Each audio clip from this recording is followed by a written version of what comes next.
tawagin po itong Davao model or Davao style, Mr. Chair? I cannot control the semantics. Mr. Chair, yes or no? Davao style. Do not ask me to answer yes or no. You are not an investigator. Mr. Chair, tayo po ay nasa investigasyon kasalukuyan, Yes, Mr. but you Chair. are not an investigator. Why are you asking me to answer Mr. Chair, yes or no? tinatanong ko na... Yes, point of Session order. suspended.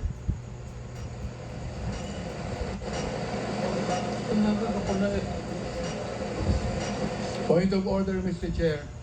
Ano ka, pulis? Ang tinatanong ko lang, sa particular question na yon, maaari naman siyang sagutin ng yes or no. And then the explanation, Mr. Chair. Opo. Mr. Do not control my answer.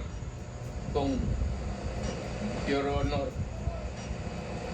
this is not an inquisition.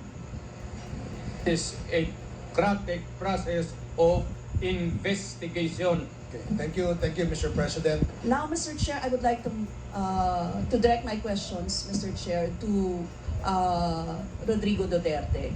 Mr. Chair, noong October 28, sinabi ni dating Pangulong Duterte, under oath, sa harap ng Senado, and I quote, I and I alone take full legal responsibility sa lahat na nagawa ng mga pulis.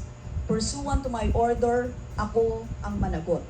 At ako ang makulong, wag yung pulis na sumunod sa order ko. Ang tanong natin, Mr. Chair, the families of innocent extrajudicial killing victims are present. Yun po yung pinagsalita nyo kanina. So can the former president look them in